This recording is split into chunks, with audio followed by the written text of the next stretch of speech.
Has there been any player in Major League Baseball this year who's been as valuable to their team as Francisco Lindor has to the Mets? He's overtaken Shohei Ohtani in F4 on Fangraphs, and that has sparked a lot of this conversation. The guy plays every damn day. He has literally played in every single game to this point. Even with the stomach flu. He had a walk-off hit that day. So while Lindor's not going to go 50-50, probably going to go 30-30. He can even go 35-35. Then you take the defense, and he doesn't play league average defense. He plays exceptional defense at a very important position.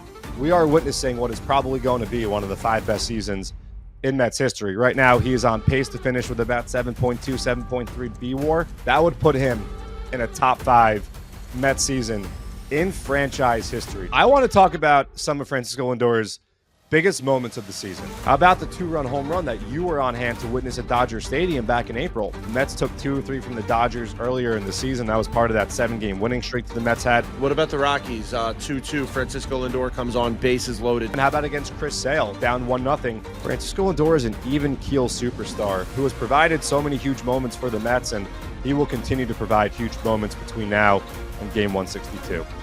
Hey, thanks for meeting us at the Apple. I'm Vito Calisi. I'm on Twitter at Vito F. Calisi. John Barron with me, Jonathan Barron at JMB9191.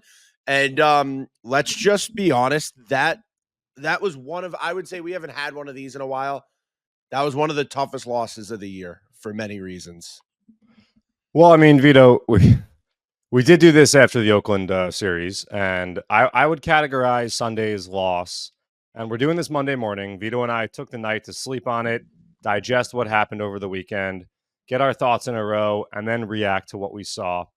I would consider what happened on Sunday as one of those I can't eat dinner because I'm so upset and just bothered by this loss type losses.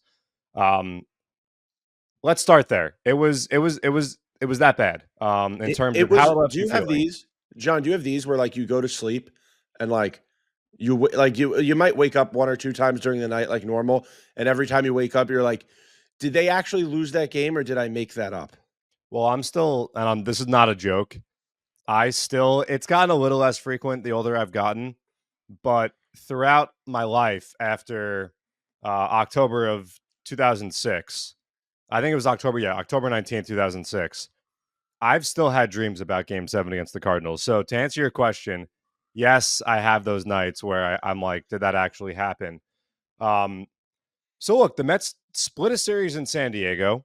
And I think if I had asked you or Jordan on Wednesday when we recorded last, or if I posed this question to the listeners when we last recorded and said, hey, if I told you the Mets would split the 4-game series against the Padres, who have been the hottest team in baseball since the All-Star break, would you sign for that right now? I think a lot of people would probably say, yeah, I'd sign for that right now. But obviously the goalposts move because we see how a series unfolds where the Mets take 2 of the first 3 games, and the Mets are 5 outs away from earning a series victory in San Diego. And obviously that doesn't come to fruition. And the Mets did a good job against the Padres this season. The Mets went 5-2 in the 7 games against the Padres, who look like they're going to be a playoff team right now as we speak. But again, to let that game slip away the way it did, and there were so many things that didn't go right for the Mets, or the Mets didn't do right. I don't want to say that this was necessarily luck and out of their control. The Mets left a lot of runners on base early in the game. The offense only scored 2 runs, and they had a chance to really break that game open. They had knocked Martin Perez out of the game in the 4th inning. So they made the Padres and they made Mike Schilt go to his bullpen and run through a bunch of relievers. Padre bullpen did a good job. The Mets bats just couldn't get it going. And then you have, 2 relievers that you won in that game, and Jose Butto and Edwin Diaz on the mound. And, Edwin Diaz gives up a home run. He's a human being. He's been fantastic. We outlined that the last time we spoke. And, for Jose Butto, he allows the home run. Jose Butto's also been fantastic. So a tough game for a couple of guys who have been extremely reliable for the Mets of late. But again, it was just a really, really tough loss for a team who, the Mets are kind of running out of runway here, right? There's 31 games left. Back in late May, when they had that team meeting, there were 100+ games left. And, it's not the same anymore. And, to update the math and the record that we keep coming back to, right now it's 19-12. 19-12 over the last 31 games. gets the Mets to 87 wins. The Braves are on pace for 87 wins. The Braves lost the game on Sunday. Finally, it's crazy, Vito, how the Braves have suffered so many injuries. Austin Riley, the latest injury. Even Michael Harris II leaves the game on Sunday. He gets hit by a pitch. Sounds like Michael Harris II will be okay. But the Braves, if you watch that Roku game on Sunday, it's like, who are some of these guys? And they just continue to win ball games. You would assume at least that will stop eventually, that the Braves and all the injuries will catch up with them. So all things considered, a day off on Monday, the Mets stay 2.5 games out of a playoff spot. They go to Arizona, a place they've had a lot of success. They've won 10 of their last 14 games in Arizona. They've owned the Diamondbacks, 27 wins in their last 37 games against Arizona overall.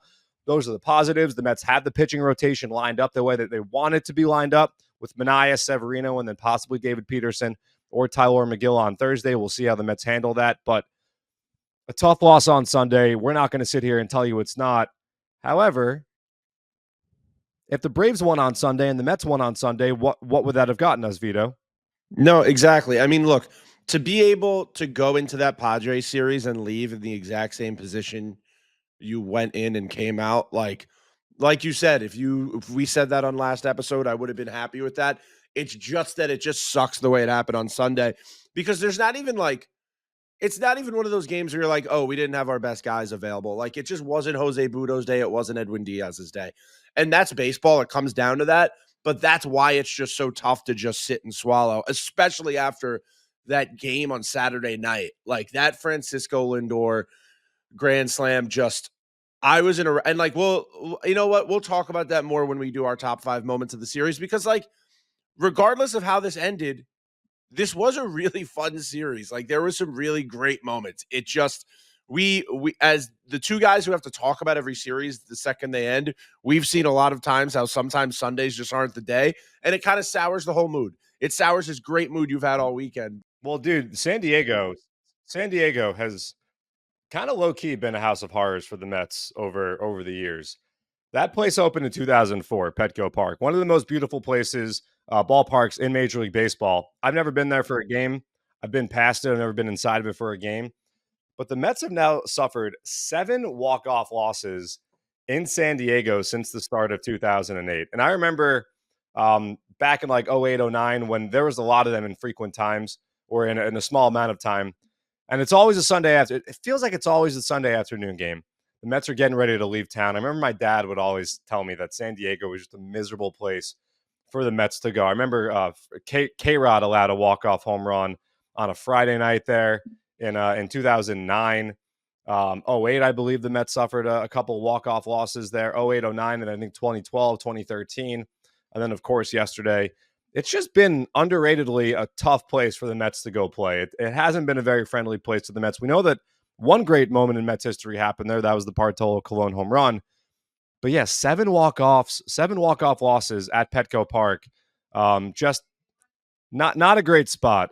And I think one of the toughest things about Sunday was that everybody's been saying they want to see Jose Quintana step up, look like he did earlier in the season, and then pitches a beautiful game, goes 7 innings. Even when they played with their luck and Quintana was out there at a time when it looked like he didn't necessarily completely have it, he'd been a few times through the order, they still got through it. It felt like one of those games where you were like, the Mets can't lose this game. This wasn't one of those games where I went into the late innings feeling nervous. I felt really good, man. It just felt like everything was in their favor. But sometimes the ball just falls the wrong way. And like you said, the Braves, look, they won a game the other day on a fluke throwing error by the pitcher. This can't keep up. You hope. Obviously it can. They're a good team regardless. They're built deep. They have people to come up. And that's what the Mets are building towards. I mean, that's what the whole restructuring of this organization has been, to get to that point where you have guys go down and you have guys come up. We saw that this year too, though. I mean, look, Jose Iglesias, I'm not saying that he's a player the Mets have been sitting there developing for years and years. He's somebody the Mets had in AAA ready to come up and make an impact on this team. So it's tough. But John, how about this? Despite everything we just got off our chest, all that little therapy we did, how about we talk about the 5 best moments of the series? Let's be positive. Let's do our shtick of spinning everything in a nice way. Glass half full podcast. Before we do that, I just want to double down on what you said with Jose Quintana. A brilliant outing by Jose Quintana, who got 13 ground ball outs, the long ball has been the bugaboo for Quintana. When he struggled, he's given up a lot of home runs, and he's had these times throughout his career where he's been unable to keep the ball in the park, and then he had a 76 consecutive inning streak without allowing a home run between 2022 and 2023. So it's really been extremes with Jose Quintana when it comes to giving up the home run ball. And he was dominant. And when you start seeing him rolling those ground balls early in the game, first batter he faced, Jerickson Profar, puts the ball on the ground, hits a little nubber, gets an infield single, and Quintana continue to generate those ground balls the way that we've seen David Peterson do pretty much the entire season. That's when you know Jose Quintana is right. So a very encouraging sign for Quintana. Looks like he'll pitch the Friday game in Chicago, his old digs, for the White Sox. And then is I haven't looked. Is David Peterson on the top 5 moments? David Peterson is on the top 5 moments. All right, so then I'll say my David Peterson praise. So let's get into it. You're right. Number 5, Jose Iglesias, double play, game 1. John, you have here 110 miles per hour off the bat, just in a crucial moment. This kept the game cruising along, and the booth was blown away by it. Yeah, I mean, a bases loaded, no out situation. Jay Cronenworth hits the snot out of a baseball, an expected batting average of 720, which means 7.2 times out of 10. A batted ball with that exit velocity, that launch angle, although it was a ground ball. Kind of a ground ball, kind of a line drive, a little in between there. But nonetheless, he hit the ball really hard, and usually that ball goes for a base hit. Iglesias snags it, and then once he has the ball in his web, makes an easy turn with Francisco Lindor, which has become, for my money, the best double play combination up the middle in Major League Baseball this year defensively. And that really got things back on track for Luis Severino, who was able to get out of an inning which could have blown up in his face. The Mets had given him a 3-0 lead. There was a chance of him giving that back, and you don't know how that game goes from there. But Jose Iglesias is just, he is that guy defensively, and he made another incredible play on Sunday, which unfortunately the Mets lose the game. I hope that play doesn't get Endy Chavez'd, and by that I mean a great play that we maybe forget about because the result wasn't what we wanted it to be. But of course, when Jerickson Profar hit a ball up the middle and Iglesias is going to cover the bag because the Padres are playing hit and run, and he leaning away, snags the ball, and just, uses his body somehow, some way, figures out how to get the out by kicking his foot back to step on second base. Then he even kind of bowls the ball over to first base to try to complete the double play. It really had no chance there. But another masterclass for Jose Iglesias. And, I talked about Quintana and the ground balls. We know David Peterson's a ground ball specialist. The defense behind Met pitching has been stellar, especially recently, and especially the infield defense. And we talked about this with Jordan Simpson last Wednesday. It's so important when you have ground ball pitchers to convert those ground balls into outs. And when you put a guy like Jose Iglesias behind a pitcher, whether it be at second base or third base, and you have Francisco Lindor, who is one of the best defensive shortstops in all of baseball, you really increase your chances of converting those ground balls into outs. So a great play by Iglesias, really a game-changing play for my money. And good call by you making it number 5. All right, now we're going to talk about David Peterson because you just brought him up, dude. David Peterson the Mets have a few guys who keep changing in and out of being like who looks like their ace, who looks like their most dependable guy, being Sevy, David Peterson, and Sean Manaea. And today was the day where David Peterson went out there, looked like the ace. 7 1/3 innings pitched, only gave up 1 earned run, only 2 walks, and he did it all with only 2 strikeouts because, like you said, John, David Peterson, say a little wormy line.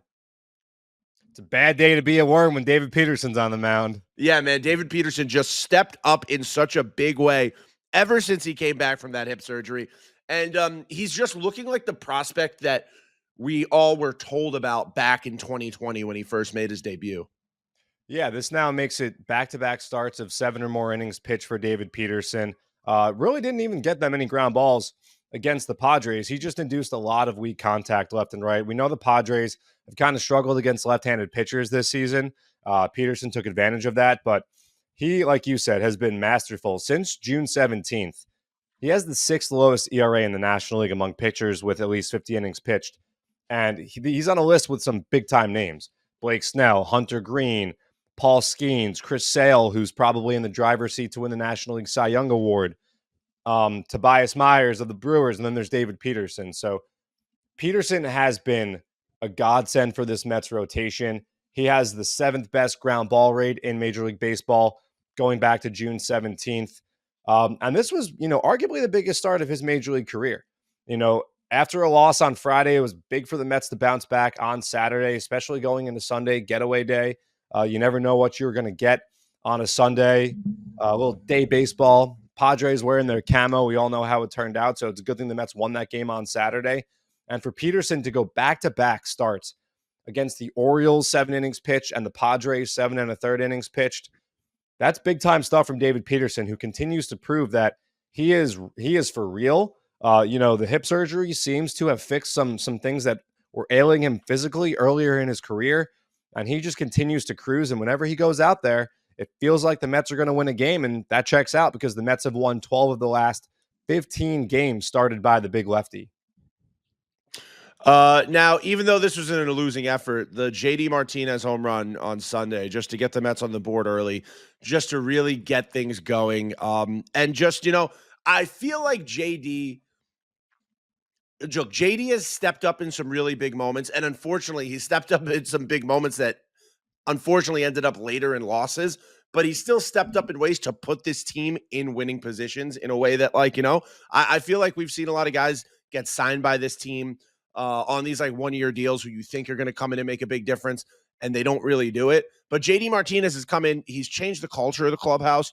He's made a positive impact on a lot of the guys. All I've heard about is how great he's been for Mark Vientos, a guy who will show up on this list. But that home run is just an example of what he's done this year overall. Yeah, and JD, he was a little quiet with the bat there for a while. He's been homering now. I think that's his third homer in the last 7 games, going back to the start of the Orioles series. And he responded to being dropped to 6th in the lineup on Sunday. So, he got the Mets on the board. He also picked up a single. And JD Martinez is now going back to Arizona, where after a trade from the Tigers to Arizona, he hit home runs at a rate that we really have not seen many guys do in that second half after that trade. I think it was 2018, I think, when the Diamondbacks went to the postseason, beat the Rockies in the wild card game. Archie Bradley triple. You'll never see a thing like that again. But yeah, so expect to see JD continue to hit. I'm excited to see this Mets lineup in Arizona. Arizona is kind of Coors Field light, big outfield, ball carries there really well. So the Mets offense that struggled on Sunday, like we mentioned, was kind of on off throughout the series in San Diego, going to hopefully have their hitting shoes on in the 3-game series in Arizona. And JD Martinez, who I mentioned, been heating up with the bat, one of those guys who can continue to succeed at the plate with the Mets going to Chase Field. Number 2 moment on the list is from Game 1. It's Mark Vientos when he singled to center, scoring McNeil and Tyrone Taylor, and moved Lindor to second, and just really got that 9th inning going that we didn't know at the time. It felt like the Mets were going to need later on, but Mark Vientos, just ever since moving to the 2-hole, man, it just seems like one of the best things Mendoza's done this year. Yeah, I mean, Vientos continues to just be what can you say about Mark Vientos? 21 home runs now. He hits the home run on Sunday, 55 RBI, an adjusted OPS of 149, which means he's been better, or 49% better than the league average. To have that bat at the top of the lineup, and I know Gary and Ron talked about this on the broadcast on Sunday, that Carlos Beltran worked with Mark Vientos, encouraging him to work on going the opposite way in batting practice. And, a lot of guys spend part of their batting practice sessions working on that, but the rest of it working on the pull side power. Vientos has such incredibly raw power to all fields. And that's what makes him different. A lot of right-handed batters cannot use straightaway center field, right center field. There's that sandbox out in Petco Park, out behind the right center field area. A lot of righties don't go there. Mark Vientos can go there with ease. There's no ballpark that can contain Mark Vientos. He routinely is hitting home runs 400, 410, 420, 430 to right field, to right center field. That's different. And this is something that we've seen from Mark Vientos his entire professional career. You go and you watch video of Mark Vientos, the Rumble Pony. He was doing this in Double-A. He was doing this in Single-A. He was doing this in Triple-A. He's just different, and the ball sounds different coming off of his bat. And once again, we saw this earlier this year with Francisco Lindor moving to the 1-hole, Brandon Nimmo moving to the 2-hole. Now Mark Vientos hitting 2. And each time Carlos Mendoza has taken a guy from the bottom of his lineup who he deemed worthy of getting the bump up, because the higher you move up, the more plate appearances you're going to get over time. Mark Vientos now moved up to the 2-hole, and he's had a lot of success in that spot. So Vientos, 21 home runs and a little over 300 plate appearances this year, a whole nother month to go. There's a chance with a big September, Mark Vientos could hit 30 home runs, and he's a guy who didn't really come up and stay up until, middle to late May. And that's incredibly impressive. And whether it's at third base long term or DH possibly, the Mets have found themselves a legitimate bat moving forward here. And also, I just want to mention on the point of Mark Vientos and third base, crushed to hear the news about Brett Beatty, who suffered the fractured index finger on Sunday. The Syracuse Mets were playing the Durham Bulls. It's awful. Brett Beatty had an OPS close to 900 during his time at Syracuse. We know Brett Beatty was working hard. And when we spoke with David Stearns specifically mentioned Brett Beatty as a guy who could possibly have come up from AAA Syracuse, especially in a week now when the Mets get to add 2 guys and the roster's expand to 28. So it won't be Brett Beatty anymore, but just crushed for Brett. Speedy recovery for Brett, who we know will work hard in the offseason, and we really look forward to seeing Brett at spring training next season, ready to go once again. Brett's a hard worker. He's put on a lot of muscle the last 2 off seasons. Brett's going to be he is a great baseball player, and he's going to have a lot of success at the major league level. So just want to mention that. Some tough news out of AAA Syracuse on Sunday. Best wishes to Brett Beatty, an all-around great guy and a great baseball player as well. Yeah, the toughest thing about Brett is that, this was his first real year at AAA. And I think last year's a good example. Look at Mark Vientos. Mark Vientos got a lot of time at AAA last year, and it just, it obviously made a difference, and it obviously helped him get ready for major league pitching. And Brett Beatty just, he looked almost unstoppable at AAA. So, like John said, it's an unfortunate situation, but this happens. And, look, one of the things we do look forward to next year is the return of guys like Ronnie Mauricio and Brett Beatty, who just didn't get those full years and those chances at the major league level. But let's move on to the number one moment of this Padres Mets series. I think if you were guessing along the way what it could be, there's no doubt in my mind you would have chosen this. The Francisco Lindor Grand Slam, which, John, I was at dinner with my mom and my wife, and I had asked the restaurant to put the TV on one of the TVs because it was 2 TVs. One was playing Jets Giants preseason, and the other one had nothing on. I was like, hey, how about we throw that Mets game onto that TV? John, I screamed. I got up and I screamed when Francisco Lindor hit that grand slam. It was in Queens. I'm sure other people like the Mets too, but I was the only one screaming. 2 people went up to my mom and said, I guess he's a fan. And then she was like, he works for the team. But it was, that's just everything about it, dude. The way Francisco Lindor just gently put the bat down, watched it go over the fence, and took his bases, dude. This is going to lead us perfectly into our next segment of this show, but there was no better moment than that. No, it was a huge moment, and the Mets really made Michael King work.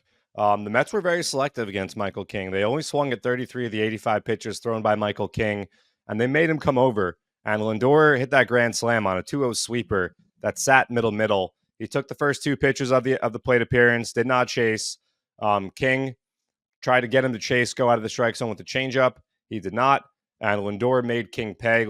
King had hit Jeff McNeil prior to that, but the Mets were really, really patient on Saturday night against Michael King. And for Lindor to come up in that spot after the Mets had squandered an opportunity earlier in the game, they made Padres pay for the error that Manny Machado committed on the Francisco Alvarez line drive, where Machado could have snagged that. He did not, and it opened the floodgates. But a huge moment for Lindor.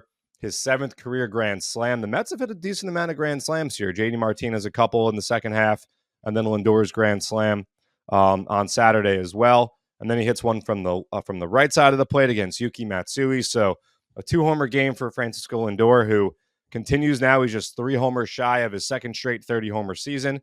I think he has 26 stolen bases, so 4 steals shy of 30, which would put him at 30-30 once again.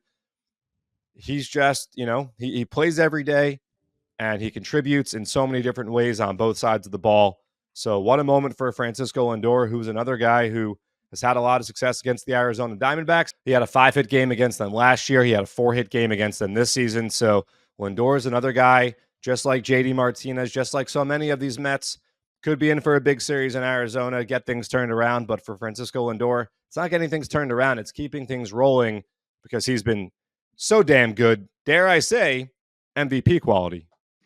John, before we move on to our next segment, I do want to give an honorable mention to one moment. Wild pitch scores in a run for the Mets. Camera cuts, and what do we see?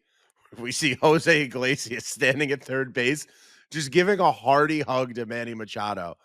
I will remember for the rest of my life the magic that Jose Iglesias. John and I both wearing OMG shirts, did not talk about this. Both just got on our computers wearing them, but he's brought so much fun and so much positivity. I don't know if you were watching at that moment, but I literally just burst out laughing. I was the Leonardo DiCaprio meme, sitting up, pointing at the screen. Well, the ball was in play. I mean, for Jose, it's cool, like whatever. His team is scoring runs. From the other perspective, Yeah. What is Manny Machado doing? It's No idea. let's get engaged here, Manny. I Dude, know he's no Johnny the Hustle. The booth was hating. The SNY booth was, every time Manny Machado did anything, Gary Cohen was up his keister. Yeah. Look, Manny Machado's a great hitter. We know Not that a great he's runner. not. No, but that's business. That's a business decision. There's no point in busting it on a ground ball if you have no chance of beating out and potentially tweaking something. So it was a funny moment for sure. And it also just goes to speak about, the way that Jose Iglesias' peers perceive him. He is beloved throughout the league. He's the mayor of baseball. I remember after the OMG concert, a lot of people were commenting. There was one tweet that said the Astros just got High School Musicaled, and that the Astros clubhouse was probably seething about what had just happened. And then the Astros left town, and I think Yordan Alvarez, on the Astros, by the way, put up an Instagram post with OMG playing. So the entire league loves Jose Iglesias. What he does is so unique, and he's the man. He's an electric personality, and what's not to love about him? So that was just another example of the way that Jose is so liked by his peers. But funny for him. If I were a Padre fan, I probably wouldn't find it so funny, but nonetheless, a very underrated moment from this 4-game series for sure. Yeah, I had to get that in there just because it gave me so much joy. But back to business. We talked about that number one moment being the Francisco Lindor Grand Slam, which leads us to a conversation of, has there been any player in Major League Baseball this year who's been as valuable to their team as Francisco Lindor has to the Mets, John? It's a great question, and I know it's been coming up a lot recently. The conversation has been sparked. The odds say that Francisco Lindor has moved to the second most likely National League MVP winner. He's overtaken Shohei Ohtani in F-WAR on Fangraphs, and that has sparked a lot of this conversation. So here we have it. We have a DH in Ohtani who could possibly go 50-50, which we've never seen done before, and Ohtani hasn't even pitched this year. And we have a shortstop who provides incredible value defensively, 14 outs above average, amongst the leaders at the position. We know how valuable and how important defense is at shortstop. Defense up the middle, you hear us talking about it all the time, and the Mets are really building that out in their organization. You look at a lot of the top prospects down on the farm, a lot of guys who play up the middle, incredibly valuable. There's never been a DH that has won the MVP award, and I think that's for a reason. I think that the voters want to see a guy that can make an impact on both sides of the ball, the way that Francisco Lindor makes an impact. You saw the play that he made on Sunday on the Jackson Merrill tagout, where Lindor stays with the play. For a second, it looks like Merrill has the base stolen, but Lindor, such a heady move, keeps the tag applied, and once Merrill slides off the bag, the inning's over. That's a winning ball player. That's a winning play. That's the kind of thing that might not show up in the box score the way that 3 hits does, but that's value right there, the incredible awareness at defense. Here's another thing about Francisco Lindor that a lot of people don't talk about is the guy plays every damn day. He has literally played in every single game to this point. And I always say this. Even with the stomach flu. Even with the stomach. Even with the came in. He stomach had a flu, he came walk-off in hit that later. day. Yeah. The best ability is availability, and Francisco Lindor absolutely checks that box. So while Lindor is not going to go 50-50, he's probably going to go 30-30. He can even go 35-35. And then you take the defense, and he doesn't play league average defense. He plays exceptional defense at a very important position. He's just an incredible leader. And without him, if you took Francisco Lindor away from the Mets team, where does it leave them? Probably not in a good situation. If you took Shohei Ohtani out of the Dodger lineup, that's a team that, as of right now, with Mookie Betts back in the fold, still has Mookie Betts, still has Freddie Freeman and Teoscar Hernandez and Gavin Lux and so many other players. Will Smith behind the dish. So look, it's going to be a tough. Otani's incredible. And, I'm not trying to throw water on the conversation. Does Lindor have a legitimate chance? Of course he has a legitimate chance. And there's a lot of baseball to be played, and there's a lot of story to be written here. This is an award that is voted for at the end of the regular season, so we have a whole nother month. I think if Francisco Lindor can help the Mets make the postseason, then yes, his chances and him wooing the electorate, the BBWAA electorate here, go up. Right now, it looks like the Dodgers are going to make the playoffs, but right now, the Arizona Diamondbacks are on the Dodgers' heels. If the Dodgers fall out of first place in the NL West, which it seemed like they were in cruise control of, does that hurt Ohtani's chances? If the Dodgers don't win the division and the Mets wind up making the playoffs and Lindor plays a critical role in that, do we see voters say, hey, this guy literally helped will his team to the postseason? This guy played on a team that squandered what was once a big division lead. If you ask me who the more valuable player is there, how do we go about this? I want to say this, though, no matter what happens, whether Lindor comes first in the voting, comes second in the voting, comes third in the voting, we are witnessing what is probably going to be one of the 5 best seasons in Mets history. Right now, he is on pace to finish with about 7.2, 7.3 B-WAR. That would put him in a top 5 Mets season in franchise history. So what we are witnessing is special right now. This is like Carlos Beltran in 2008, David Wright in 2007. Bernard Gilkey had one of those great seasons. John Olerud had one of those great seasons. Lance Johnson, Cleon Jones. We are talking about some of the singular best seasons in Mets history, and Francisco Lindor is also on pace to have one of those great seasons. And Francisco said it himself in the Jeff Passan article that a lot of people have been talking about and quoting, that awards are not won in April and May and June. They're won in August, and they're won in September.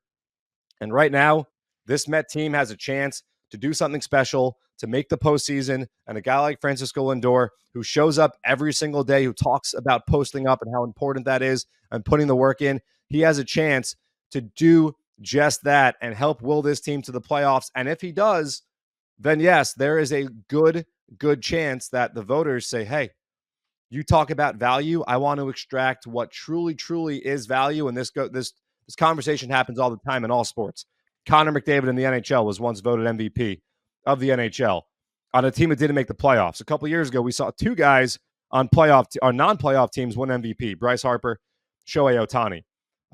So that's an age-old debate. Do you have to be on a playoff team to be the MVP? I don't have a vote. You don't have a vote. We're not involved in this, but I do know that if the Mets can make the playoffs and if Francisco Lindor can be a crucial, huge part in the Mets getting to the postseason, it's going to be hard for voters to look past that. Yeah, Francisco Lindor is having an incredible year.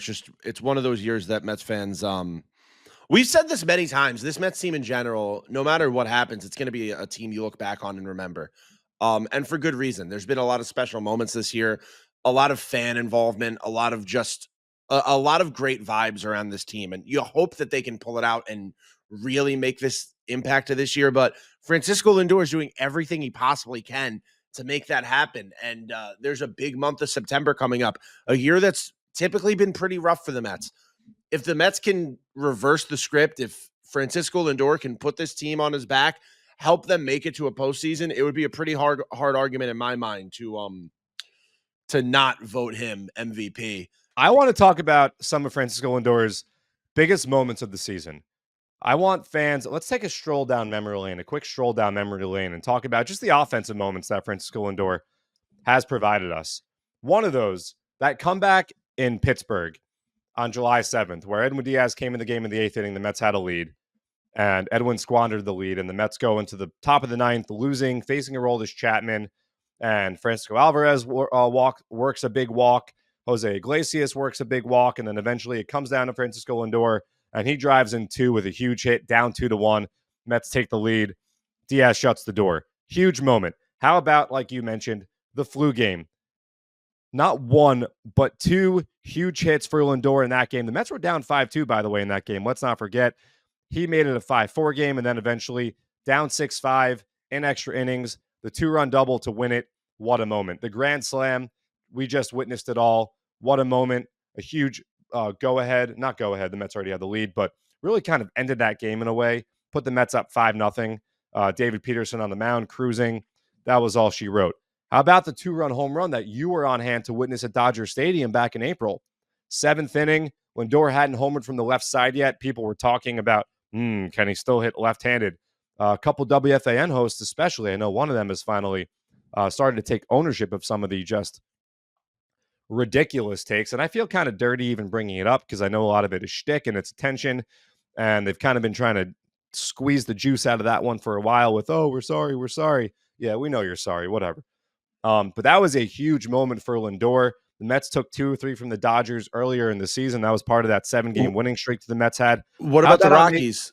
What about the Rockies? 2-2. Francisco Lindor comes on, bases loaded. Another big one. How about against Ryan Thompson on May 30th against the Diamondbacks, who the Mets are about to see, part of the 4-hit game, down 2-1 in the 7th inning. Lindor tied the game up. Another huge moment. How about against Chris Sale? The game where Ramon Laureano overran the fly ball the Thursday, that first game of the 4-game series, down 1-0. He hits a big 2-run home run. That was massive as well. It's just been big hit after big hit after big hit. So many huge moments for Francisco Lindor, who has just come up clutch all season long for the Mets. We just named a handful of those huge moments. And like I mentioned, a whole nother month of baseball, and Francisco is aware. And that's the most important thing. You read that article, the conversation he had with Jeff Passan, talking about, he's done so much. He's a great player. He went 30-30 last year. He had a huge 2022 season as well. But he knows that there's more to accomplish and there's more story to write. And he's just a guy that gets it. And that's what I love so much about Francisco Lindor is the self-awareness. Not everyone has that. It's such an important part in a 162 marathon where you can't let your highs get too high and your lows get too low.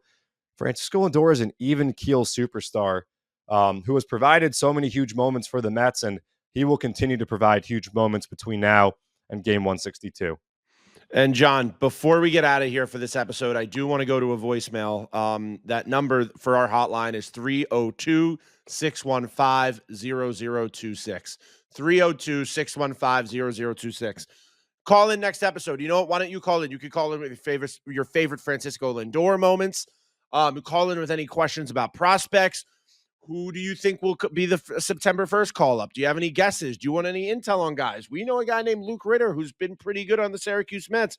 Who knows if it could be him or Luis Angel Acuna or DJ Stewart? It could be a gluttony of guys. So call that number. Again, the number is 877. 302. Oh, not 8773. I was going to do the Steve Summers there. The number is 302-615-0026. Here is our latest voicemail. Hey guys, it's Jordan here.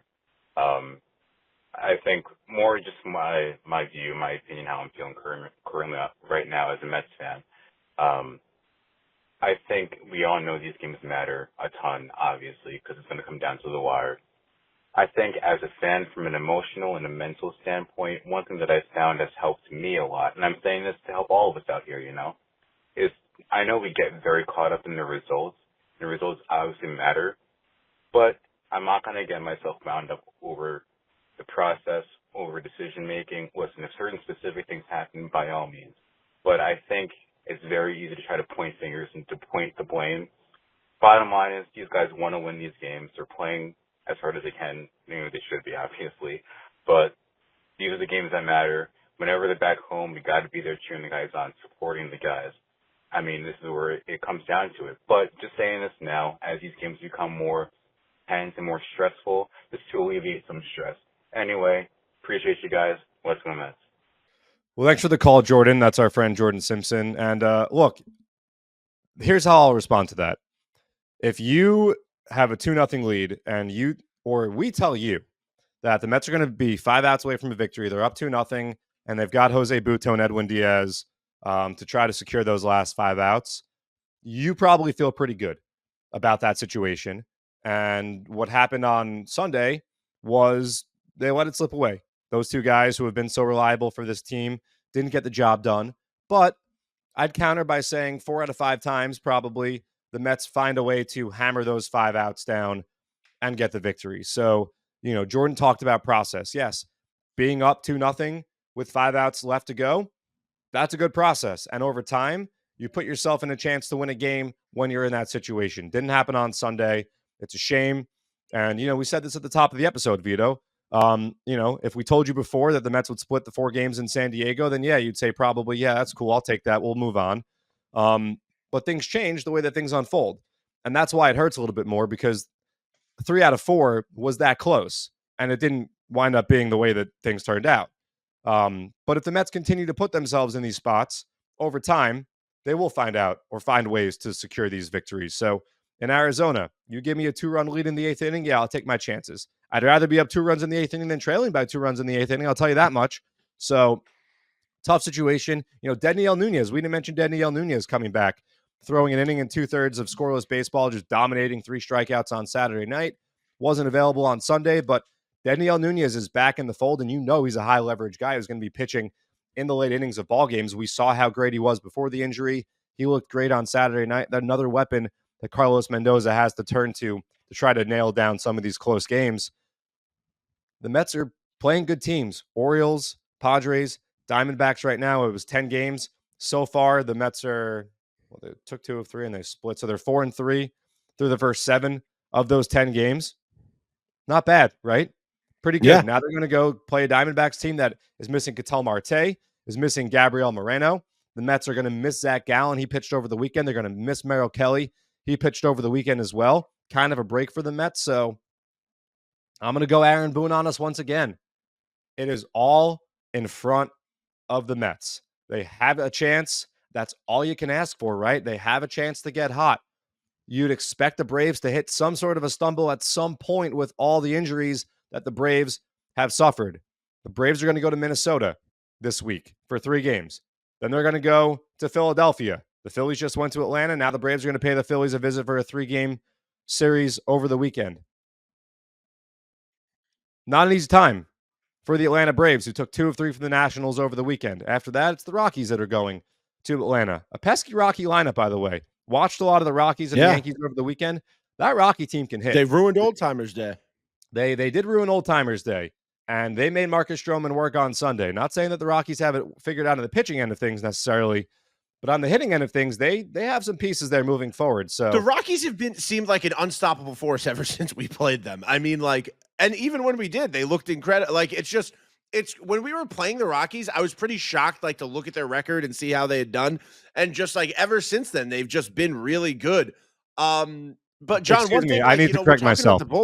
I need to correct myself. 4-game series for the Braves in Philadelphia, by the way. So no days off, 3 in Minnesota and 4 in Philadelphia. And that starts on Monday tonight, Braves and Twins. So the Mets won't be playing tonight. If you guys want to watch some baseball and get your Twinkies hat on, let's go Twinkies, baby. Help us out, Minnesota. Minnesota! And you brought up the bullpen, dude. One thing I think Mets fans forget, we've gotten back these bullpen pieces over the last few weeks. For the first time, we have that bullpen that we had back in that unstoppable June. We were missing vital pieces of that for a little bit. Now having Dedniel Nunez, having Edwin Diaz, having Jose Butto, having these guys ready to go, and you have Francisco Lindor, who's been hot as ever. JD Martinez looks like he's heating up. Mark Vientos looks, look, there's just everything is going right. Everything is trending in the Mets direction. Why not us, Why not us in September? No, it's a great point that throughout the last couple of months, the Mets have really seemingly been missing a key piece in the bullpen, whether it was the Edwin Diaz suspension, or the Daniel Nunez injury, or Jose Buto, who was in AAA for a while, didn't come up until early July. For one reason or another, they really haven't been full. And now it seems like they've got all the pieces in the bullpen. The lineup's healthy. Everyone's there. Starling Marte's back now. You expect Starling Marte to get going eventually. We're still Pete Alonso is going to go on an absolute heater. That is coming. So get ready for that. Francisco Alvarez is going to get hot at some point here. So there are a lot of reasons to believe that the Mets can put together a stretch where they win, say, 7 of 10 games or 8 of 11 games, and hope to get some help from the external forces. Come on, Twins. Come on, Phillies later this week. And that'll put the Mets right where they want to be. And remember, you still have those 3 games at the end of the season with the Braves in Atlanta, and it looks like that series will come down to another tiebreak situation. So a lot of big baseball ahead of us.